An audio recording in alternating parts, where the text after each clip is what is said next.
else is going to join. Right. So there's this disconnection. Since we're so organized, struggles, even in Marx, in the Communist Manifesto, where do struggles take place? And the third stage, where do the struggles take place? On the terrain of where? What level do the struggles take place? Even in Marx's analysis, where do the struggles take place, Carol? At the local level, and then from the local level they move to the more broad level. The broad level, and finally they move to the national level. Excellent. They move to the national level. It is at the national level that they reach their peak, and it is at the national level that the working class party seizes power. So even Marx and Engels has the unit, the nation state as a unit of analysis, and the nation as the boundary. It is incredibly difficult to build solidarity across nations, but that was the project of the Second International. Felipe, do you have any contacts with workers in other countries? As a trade unionist? Not anymore. I was trying to build one in Venezuela, but...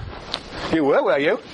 What were you trying to do in Venezuela? If it's not a secret. It's not. No, just they wanted some tips on how to organize and tips on how to organize at work. So basically, I kept in communication with that program. They didn't want you to support some strike they were having against the president. We got there yet. The workers, of course, in Venezuela are playing a very ambiguous role vis-a-vis socialism. Which workers were these? She worked in a factory that made shoes. Made what? Shoes. Interesting. But sometimes it happens, there are cross-national collaborations. Workers in one country will support strikes in another. Dock workers are famous for this. Sometimes miners who can identify common occupations. But a huge working class solidarity, embracing all sections of the working class across nations, there's been nothing like that in sight. And the First World War was really a blow against the imagination that there could be easily created a international working class solidarity. The workers in Guatemala, the workers in India have not the same interests as the workers in the United States. Or do they? Tell me about that. What are the interests of the workers in the United States? Better wages. And how do they get better wages? By selling their labor power, but selling goods to other countries. Yeah. What are the interests of the working class in the United States vis-a-vis those in third world countries? You should think about that. Yes, Neil? They're contradictory. Because in order for the workers here to do better and be better off, they need their capitalist bosses to also be doing better in order to pay them more, which then means you put a Walmart in New Delhi, which then puts the workers in that country out of work, so they're not there.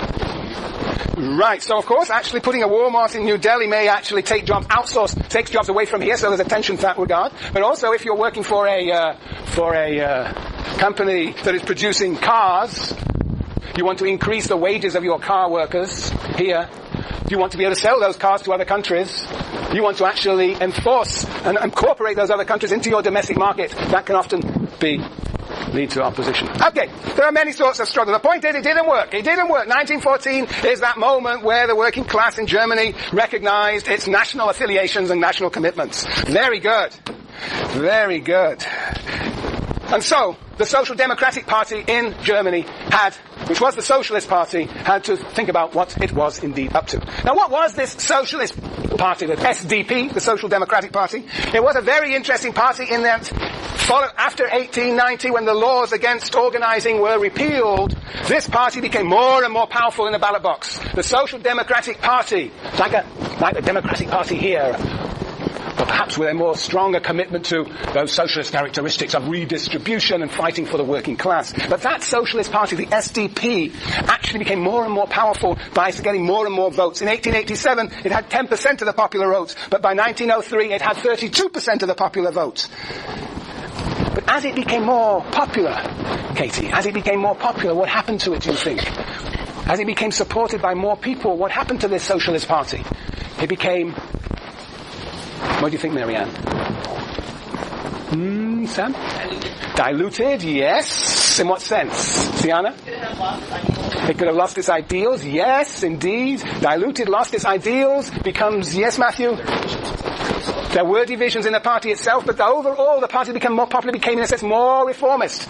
It became diluted, it lost its ideals. In fact, there's a very famous book by a very famous sociologist by the name of Michels, M-I-C-H-E-L-S, called Political Parties and think it's just called political parties. And he's famous for the one law that sociologists have come up with, is the iron law of oligarchy, that is based on studies of the Socialist Party in Germany, that it became very elitist and actually became more interested in reform than revolution. But in practice, that party had a lot of support from the trade unions, and the trade unions were interested in improving the conditions of the working class. They were not revolutionary. So as the Social Democratic Party became stronger, it became less and less revolutionary. Its socialist characteristics became weaker.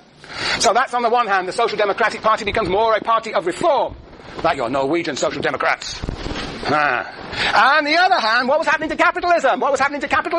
Capitalism had gone to a crisis in the middle 1890s, but had survived the crisis, so capitalism did not seem to be on death's door. It did not seem to be in the last throes of its existence. Capitalism seemed actually to be surviving. And so what happens is that capitalism indicated that the forces of production were not being finally what? Were not being finally fettered. Do you know what fettered means? Constrained. Restricted, yes. So, here we are with our picture. That is Marx and Engels. And where are we in this picture? There's time, this is Germany, forces of production increasing. Where are we in this picture? In Germany, in say 1910. Where are we in this picture? Where are we in this picture? What do you think an orthodox Marxist Engels would say? Where are we? On this line, on this curve. Where are we on this curve? Ariana, where are we? Are we here? I have no idea. That's an interesting response. Interesting response. Yeah, fascinating response. You have no idea. Well, yes, a very interesting response. If only those socialists had said that. Really, I have no idea. Yeah, but they didn't say that. They knew where they were. They thought they knew where they were, Sienna. I think they thought they were at home. But they must not have been, because capitalism did die out. So. Right, so I think Engels, seeing the level of struggle, seeing the movement towards reformism on the one hand, and seeing that capitalism is able to absorb its crisis, and therefore the forces of production are not really fettered, I think the orthodox Marxists, thought they were there. This is the position of the great priest of socialism in Germany, a fellow called Karl Kautsky. Oh, let's put him down below. Kautsky. Okay, very good. Kautsky says this, look. He says, my friends, the working class is reformist. We're getting stronger and stronger, but it's still reformist. A revolution is not around the corner. The forces of production are still fettered. We must what? Wait. We must wait patiently until we have creeped up to here. And then revolution, onto communism. But now we must be patient. Wait. But there was another position. I would say, of course, to fight now, to have a struggle now, a revolutionary struggle now, could only bring disaster upon Germany. If we try to make a revolution in non-revolutionary times, that can only lead to an authoritarian, dangerous situation. And all that we have gained will be lost. We must be patient. But there was another position put forward by Rosa Luxemburg, revolutionary communist. So this is reform. Let us wait. Patience. And here we have revolution. Now, what do you think Rosa Luxemburg said? She's a revolutionary. What will she have to say? But she's a Marxist too, Sam. She's a Marxist too. She will not blindly say revolt. She'll only say revolt if the necessary conditions exist. So what has she got to demonstrate? What has she got to demonstrate? What has she got to demonstrate? Yes, Katie. Necessary conditions exist. And what does that mean? What does that mean? Let me give you a little picture.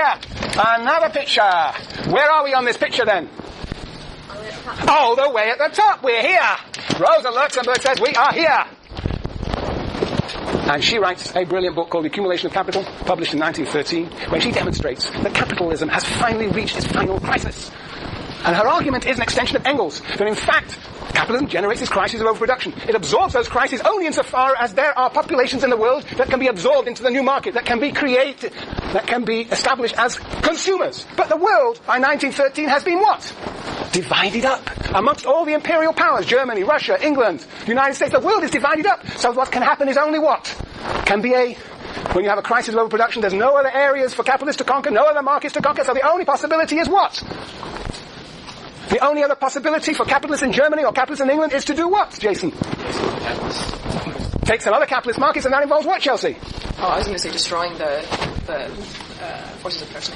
Yeah, well, that is one way but destroying the forces of production, of course, will in fact deepen the crisis. And what Luxemburg is arguing that you can really only resolve the crisis, and Engels says almost the same, only if you find new markets elsewhere. And if there are no new markets elsewhere, the only possibility is for capitalists in Germany or capitalists in England to say to the state, we need new markets. And the state says no new markets. So therefore we have to declare war.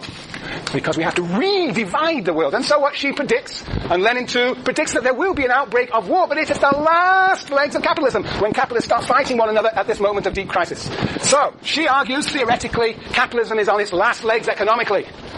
But she goes further than that, because she's a revolutionary Marxist. And she says to Kautsky, first of all, old man, he got big beard, another priest. Old man Karl Kautsky, first of all, we are here. Crisis of capitalism. But second, your reformist tactics of building up the political party, of building up the party through the ballot box, of forging alliances in parliament, of building relations to reformist trade union will not work. It will not constitute a what? A revolutionary working class. What will forge a revolutionary working class, do you think she would say? What will forge a revolutionary working class? Not participating in parliament and trade unions alone, but engaging in what? Simeon. The general strike. The general strike. Well, what is a general strike? Class struggle. Class struggle. Where does it take place?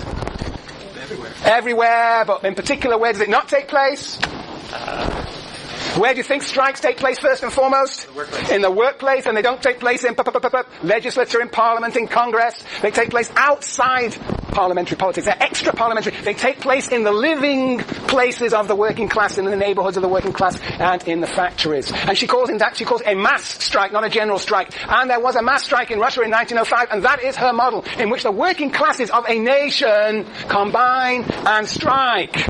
And, of course, threaten to bring down the existing regime. So Luxemburg is going to be insistent on supplementing parliamentary struggles, the ballot box, suffrage, trade unions, with these extra parliamentary revolutionary struggles in the trenches of civil society, in the factories and in the neighborhoods. Yes. Does that ever happen to you? Yeah. Who said yeah? Ah, Jason. 1919 Seattle. Uh-huh. One city. Doesn't matter. That's okay. You can have socialism in one city for a short time. San Francisco when? It was, I want to say 50, or sometime in the 50s. No, it was about 30 what? 34. 1934. 50, 34. Doesn't matter. It happened, you know, there was genocide. We have no imagination of what this is. Can you imagine a strike? Can you imagine a strike? Has anybody been in a strike here? Ah, Felipe's organised a strike. Yes. What was your strike? What was the strike you were in? The aerospace industry, Raytheon, Boeing, and... Ooh. Yeah. Tough stuff. How long for? Actually, it was for 2 months. 2 months. Did you win? Yes. Ah, yes. That's why it was so short. They gave in quickly. Concessions, right? So the strike wouldn't spread.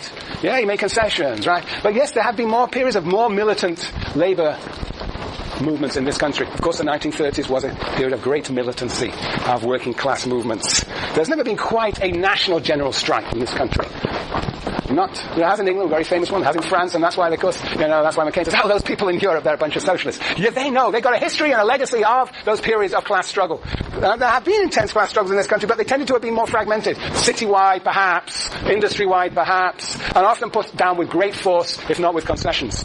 Yes, okay, very good. So Rosa Luxemburg is for extra parliamentary struggles. Extra parliamentary struggles. And also the mass strike, as she calls it, to mobilize the working class, to give it a sense of its own power.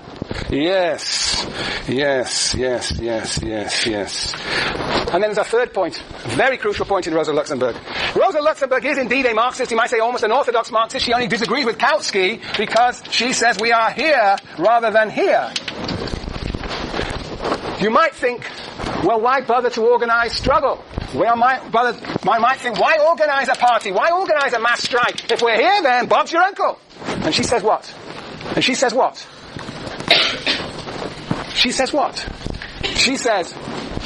asks, we ask, if we are here, and if Rosa Luxemburg is right, why is she worried about a mass strike? Why is she worried about extra parliamentary struggles? Jenny. It's because there needs to be a class consciousness that develops, and internationally or nationally, we can describe the struggles that we into. And if that doesn't happen, what happens? If it doesn't happen, then capitalism will suffer. Capitalism is entering its final crisis. Its final crisis. falls down. Rosa got it. Yes, it falls down. Rather than going up to communism, it goes down to barbarism. She was the one who thematized this. She wrote an essay on socialism or barbarism.